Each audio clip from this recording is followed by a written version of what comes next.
Licenia Espinel comparte un diálogo con el invitado. En Punto Noticias hablamos de...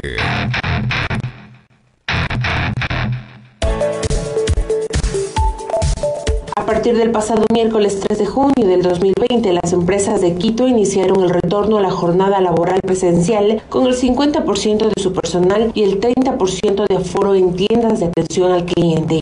En estas circunstancias, alrededor de 400.000 trabajadores podrían reincorporarse a sus actividades en las instalaciones de los establecimientos, según datos de la Secretaría de Desarrollo Productivo del Cabildo. Pablo Zambrano Albuja, presidente ejecutivo de la Cámara de Industrias y Producción, aseguró que las empresas realizan esfuerzos y cambios importantes para cuidar a sus colaboradores y la salud en general de la sociedad para reactivarse.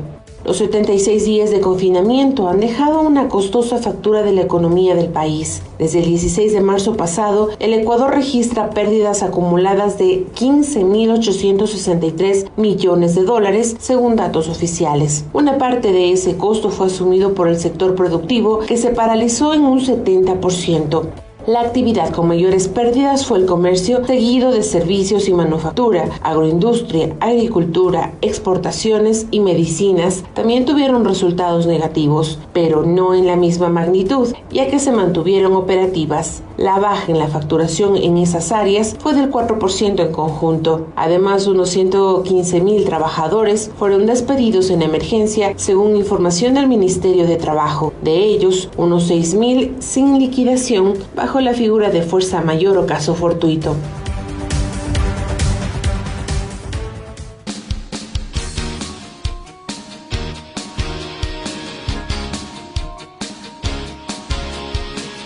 Con 13 minutos, saludamos a Pablo Zambrano, presidente de la Cámara de Industrias y la Producción, para hablar precisamente de lo que escuchábamos en la nota introductoria. Se comienza una nueva etapa o una nueva fase dentro de esta pandemia al pasar al semáforo amarillo. Señor Zambrano, buenos días, gracias por acompañarnos. Esta reactivación económica plantea obviamente más costos, cambios, pero también oportunidades. ¿Cuál es la primera evaluación que usted tiene respecto a estos días en que en la ciudad de Quito, sobre todo, ha pasado ya al semáforo amarillo, esta reactivación paulatina de las actividades en el sector productivo? Muchísimas gracias, Licenia. Un saludo cordial a usted y a los radioescuchas de Pichincha Universal. Nosotros desde hace más de 6 semanas, desde 7 semanas, veníamos trabajando con el municipio de Quito sobre una propuesta de retorno paulatino a las actividades y lo más importante, un retorno con seguridad a las actividades. Y finalmente el COE cantonal tuvo una reunión en la cual hizo un análisis y una evaluación para proceder a este cambio de alerta de roja a amarilla. Y la evaluación que nosotros hemos hecho es importante porque de ese universo de 400.000 trabajadores que podían regresar, no han regresado todos, sino una parte. ¿Por qué? Porque los protocolos de bioseguridad de las empresas establecen claramente que podrá hasta un 50% de los colaboradores de las empresas estar presentes físicamente. El otro 50%, dependiendo del grupo al que pertenezcan, podrán hacer un trabajo vía telemática, ¿no es cierto?, un teletrabajo, y aquellas personas que tengan más de 60 años o entonces no podrán asistir a sus trabajos para precautelar lo más importante que es la salud. Entonces es importante cómo el sector privado ha actuado con mucha responsabilidad para precautelar la seguridad de todos. Ahora, señor Zambrano, este regreso sin duda genera más costos porque el hecho de establecer o de implementar protocolos de seguridad implica también garantizar en algunos de los casos, ojalá en la mayoría, un transporte seguro, además de las medidas de bioseguridad en cada establecimiento. ¿Cómo han asumido estos costos? ¿Cuánto les significan estos costos a las empresas ahora en esta nueva fase de la pandemia? Los costos varían de empresa a empresa dependiendo del tamaño o del rubro del negocio. Pero como usted bien menciona, es fundamental, por ejemplo, el brindar el transporte, es fundamental también el establecer dentro de las unidades productivas el distanciamiento adecuado, el equipo de protección que cada colaborador requiere, una mascarilla, unos lentes, unos visores, digámoslo así, para evitar cualquier tipo de contagio. Y de igual manera todo el tema de higiene, de sanitización, por ejemplo, del calzado o también en algunos casos de la ropa que se requiera. Entonces, nosotros hemos sacado un promedio y el promedio es que cada empresa está haciendo una inversión de por lo menos $50,000 para hacer las adecuaciones y poder volver a trabajar.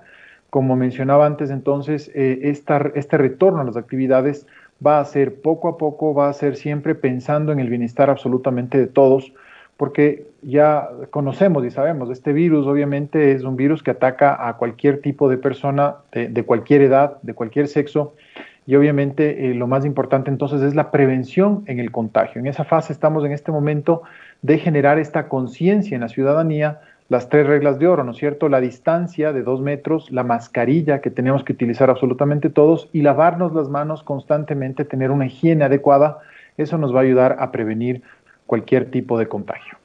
De los sectores que han vuelto a las actividades, ¿cuáles están más, los trabajadores en cuáles se concentran más? Es decir, la construcción, el sector comercial como tal, ¿cuáles son los sectores que han vuelto en su mayoría a las actividades? En este momento, los sectores que están agrupando, digamos, la mayor cantidad de empleo son los que se ha mencionado. El sector de la construcción empezó con un proyecto piloto hace 3 semanas.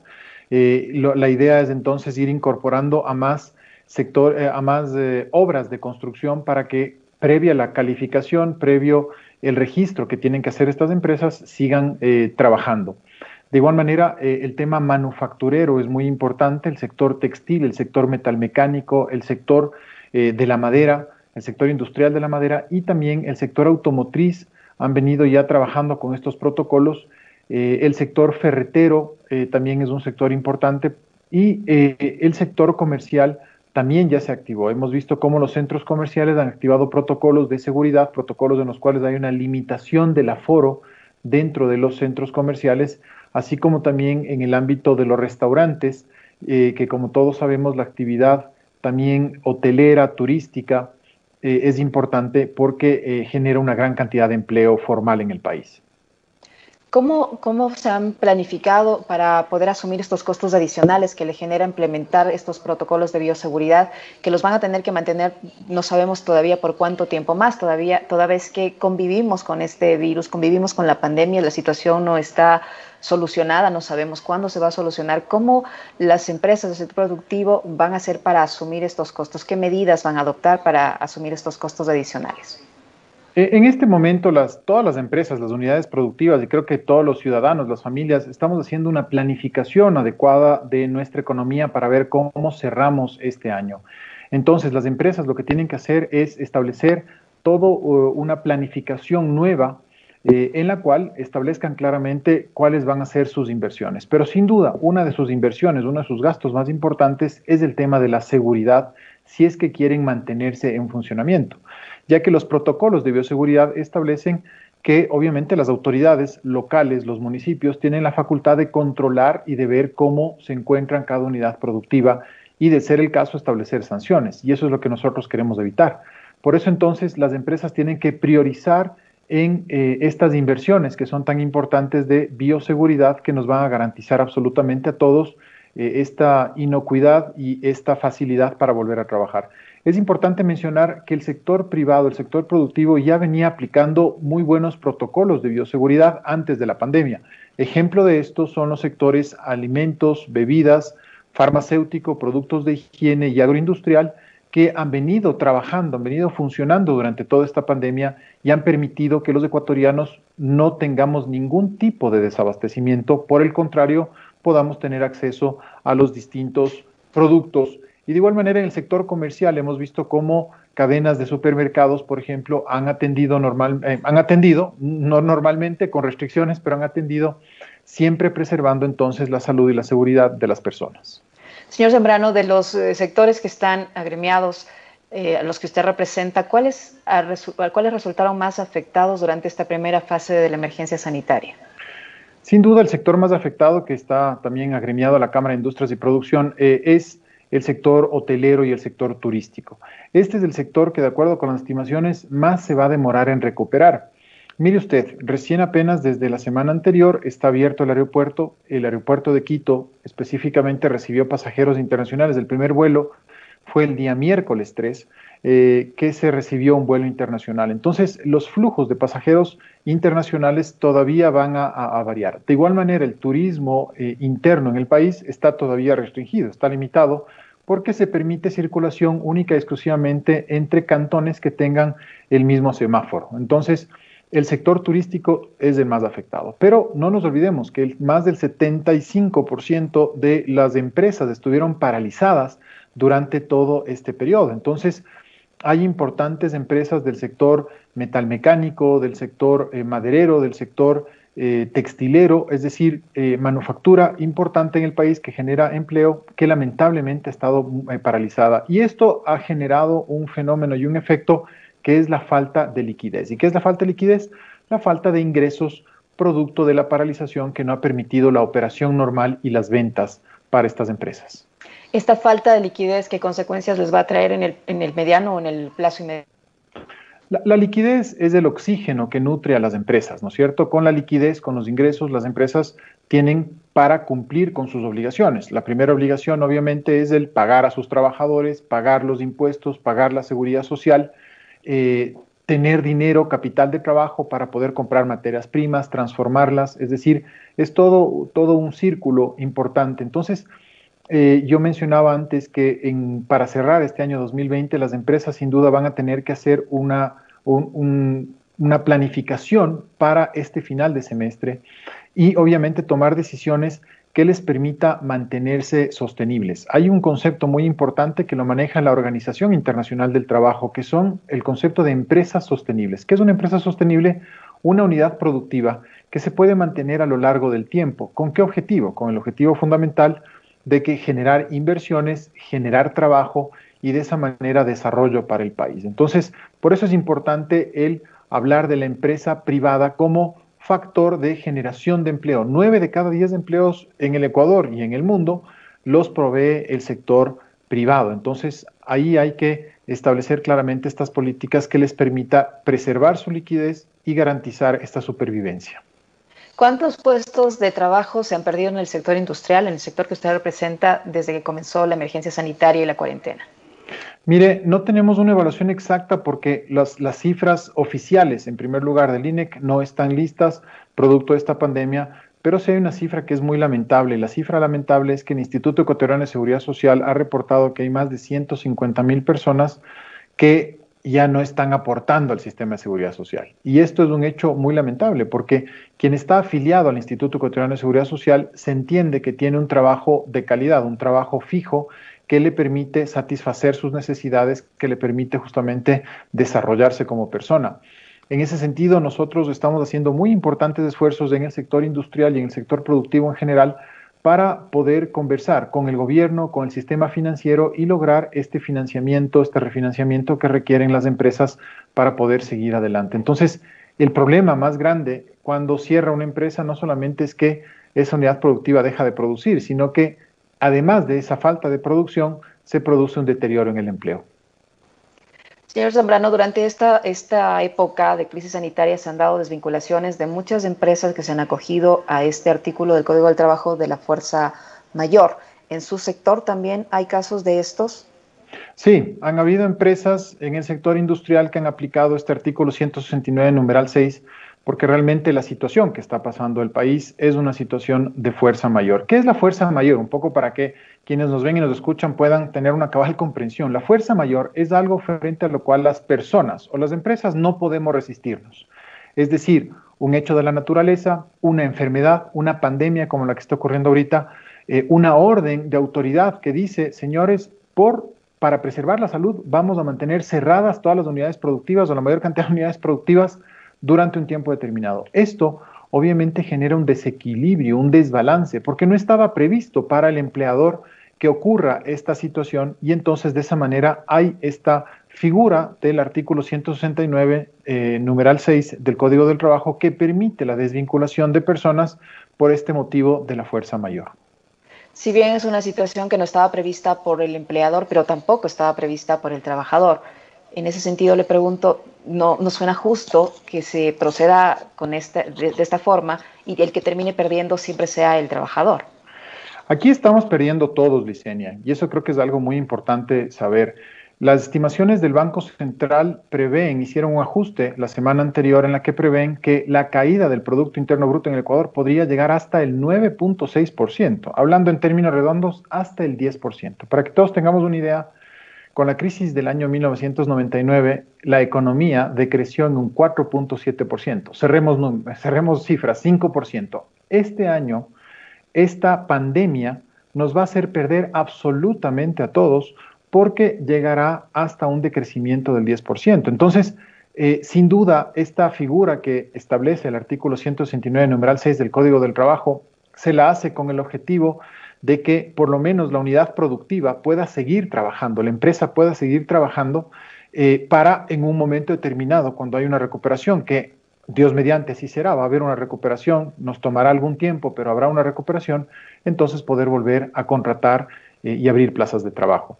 Pero sin duda, Licenia, perdemos absolutamente todos. Esta pandemia, también para que más o menos todos tengamos una idea, va a traer, de acuerdo con estimaciones de la Organización Internacional del Trabajo, la pérdida de más de 80 millones de empleos en todo el mundo. Solamente en Estados Unidos se han presentado más de 30 millones de solicitudes de desempleo, es decir, personas que perdieron su empleo, 30 millones de personas en Estados Unidos. Entonces, un poco esto es para dimensionar el tamaño de este problema tan grande que está atravesando todo el mundo y obviamente nuestro país justo ya entró muy debilitado a esta pandemia, a esta situación, por la crisis del déficit fiscal, por la baja del precio del petróleo, por la baja de las exportaciones, es decir, por una serie de situaciones y circunstancias económicas complejas.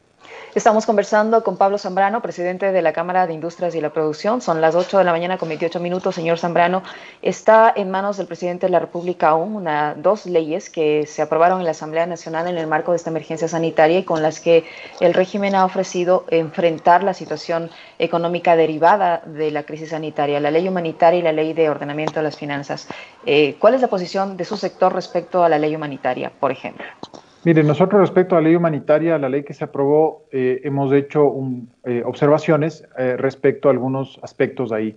Y uno de esos aspectos es una ley interpretativa que hay alrededor del artículo 169, numeral 6, en el sentido de que se quiere plantear una retroactividad de esta norma. Nosotros consideramos que esto no debe ser así, la ley siempre tiene que regir hacia el futuro. Y además también el tema del procedimiento, como fue aprobada en la Asamblea Nacional, no siguió con los requerimientos previstos en la ley de la función legislativa, es decir, no hubo una iniciativa, no hubo dos debates, sino que se aprobó una ley interpretativa en el segundo debate, y eso no es así, o no debe ser así por el procedimiento. Respecto a la ley de finanzas públicas, nosotros consideramos que es fundamental que el país tenga una disciplina en materia fiscal, que conozcamos exactamente en qué gasta y cómo se gastan los dineros públicos. Vea usted todos los escándalos de corrupción, lamentablemente, que están ocurriendo en el país. Esto, sin duda, tiene que parar y debemos tener mayor disciplina fiscal. Desde la Cámara de Industrias y Producción, desde la Federación Nacional de Cámaras de Industrias del Ecuador, nosotros hemos planteado una propuesta de reducción del tamaño del Estado, no ahora, que estamos en una crisis terrible, sino durante más de 10 años. Y esa reducción, ¿en qué se debe basar? Se debe basar en que el Estado no tiene que actuar como un empresario, porque ese no es el rol del Estado. El rol del Estado es velar por el bienestar común de sus ciudadanos a través de políticas públicas y a través además de una acción propositiva en temas relacionados con salud, con educación, con vialidad, con seguridad, ¿no es cierto?, para que pueda haber entonces estas garantías para los ciudadanos. Entonces, esa es una de las propuestas y el criterio que tenemos. Frente a la ley solidaria, hay que revisar esa ley interpretativa del artículo 169 y frente a la ley de finanzas públicas estamos de acuerdo en que exista una mayor disciplina fiscal. ¿Qué decir respecto a la posición que tienen los gremios de los trabajadores respecto a la ley humanitaria que asegura es una regresión de derechos laborales? Mire, yo creo que es fundamental en este momento que frente a la crisis gigante que tenemos podamos dialogar, podamos conversar con las centrales sindicales. ¿Para qué? Para realmente ver salidas a esta crisis y a esta situación. Yo creo que es mucho mejor que en el Ecuador ocurra lo que pasó hace 5 años en Alemania, en España, en Italia, es decir, que haya una reducción de las jornadas de trabajo y consecuentemente, como la reducción de jornadas de trabajo, reducción de los salarios, a perder los empleos. Creo que esa es una idea que tenemos que explorarla, que analizarla y que sin duda en este momento viviendo una situación absolutamente de emergencia, una situación en la cual se da claramente todas las condiciones para esta situación, podamos entonces nosotros entrar en un diálogo y decir claramente cuál es la realidad. Y la realidad de la situación del país es muy compleja. Por eso entonces el llamado, ya no solamente al diálogo, porque el diálogo quizá está muy trillado, sino llamado a un pacto social, a un pacto que haga el Ecuador, que hagamos los distintos estamentos, renunciando obviamente cada uno a posiciones duras, a posiciones confrontativas, para llegar siempre a un acuerdo que nos beneficie a todos como sociedad. Es verdad que usted habla de una realidad que todos lo estamos enfrentando. El problema, y de acuerdo al gremio de los trabajadores y de varias organizaciones, además, no solo los trabajadores, es que si bien se reduce la jornada laboral, se reduce el salario, el costo de la vida no se ha tocado. El costo de la vida sigue siendo elevado y entonces allí viene el problema de cómo todos van a enfrentar o vamos a enfrentar un costo de la vida elevado con un salario reducido. Mire usted lo que va a ocurrir. No soy economista, soy abogado, doctor en leyes, pero la teoría económica, ¿qué te dice? La teoría económica te dice que en un periodo como el que estamos, de restricción económica, en un periodo de decrecimiento económico, lo que va a ocurrir en el mercado es que los precios se van a ir ajustando poco a poco. Y eso es lo que está ocurriendo ya, lo he visto por experiencia personal. Por ejemplo, el tema de los arrendamientos se van a ir bajando. De igual manera, el tema, como la demanda se va a contraer, entonces las empresas tienen que ver exactamente cuáles son esos hábitos del consumidor para ir ajustando los precios. Sin duda, una crisis como la que estamos viviendo va a causar un efecto muy complicado dentro del tema económico y por eso entonces los precios deberían irse ajustando. Eso es lo que nos dice la teoría económica. Claro, ¿qué es lo que va a ocurrir en el Ecuador? Tenemos que tener una conciencia de que los siguientes 12 meses, los siguientes 18 meses van a ser duros, van a ser complicados y una recuperación no va a ser inmediata. Por eso entonces el tema de el costo de vida tiene que ser justamente marcado con una conciencia absoluta por parte de todos los actores y especialmente también por parte de quienes ofrecen productos dentro del mercado. Esto vamos a ver cómo los hábitos de consumo, entonces, al cambiar, van a obligar a las empresas también a reformular el tema de precios y esto lo veremos en los siguientes meses. El ministro de Economía, Richard Martínez, que si bien viene de la vertiente del sector productivo, está enfrentando una serie de problemas políticos con varios pedidos de interpelación en la Asamblea Nacional. ¿Cuál es la posición que tienen ustedes como gremio respecto a los inconvenientes que enfrenta el ministro de Economía, su posible destitución en caso de que se apruebe y sea censurado en un juicio político? Mire, nuestra reflexión es la siguiente. En este momento el país está enfrentando la peor crisis de su historia. Eso sí, no hay ninguna discusión frente a eso. Y si bien es cierto, la Constitución establece claramente, la Constitución y las leyes establecen claramente la potestad que tienen los asambleístas de llamar a juicio político a los ministros, nosotros consideramos que quizá el momento actual no es el más adecuado para un juicio político, desde la perspectiva en que se está negociando nuevos créditos con el exterior, renegociando viejos créditos que habían, vieja deuda que había adquirido el país, y en ese sentido creo que hay que arrimar el hombro, apoyar el hombro y hacer ese pacto social al que yo hacía referencia. Creo Pero que ya el presidente ha dispuesto a la creación de este consejo asesor, es decir, no sería necesario que esté el ministro si ya hay un consejo asesor que va a hacer esa tarea de renegociación. Creo que es muy importante el establecer un consejo asesor. ¿Por qué es importante establecer un consejo asesor? Porque 2 cabezas, 3 cabezas piensan mejor que una. Y en este momento lo que más necesitamos, lo que más se requiere es ver la manera en la cual salimos de esta crisis y de este bache. Y vea usted lo que está pasando. Nos va a tocar adquirir más deuda para poder salir adelante de esta crisis, pero la verdad es que al Ecuador este momento económico, este momento realmente le ha costado muchísimo. Como yo mencionaba antes, si nos retrotraemos al 1 de marzo, al finales de a las últimas semanas del mes de febrero, veíamos cómo el precio del petróleo estaba decayendo, veíamos cómo las exportaciones estaban decayendo, cómo el riesgo país se incrementaba. Entonces, económicamente no entramos bien a este tema. Por eso, consideramos que deberíamos todos los ecuatorianos trabajar en ese conjunto a fin de que podamos encontrar las mejores soluciones. Entonces, estamos de acuerdo con el Consejo Asesor Económico y respecto al tema del juicio político, ¿qué le podríamos decir? Que es legal, es constitucional, los asambleístas tienen absolutamente todo el derecho a hacerlo, sin embargo, consideramos que no es prudente en este momento en el cual el Ecuador está realizando estas negociaciones y renegociaciones respecto a sus finanzas. Muchísimas gracias, señor Zambrano. Son las 8:37. Pablo Zambrano, presidente de la Cámara de Industrias y la Producción, con su opinión, aquí en la primera entrega de Punto Noticias a través de Pichincha Universal. Señor Zambrano, muchísimas gracias. Muchísimas gracias. Buen día, Licenia. Que esté muy bien. Somos generadores de información. Punto Noticias.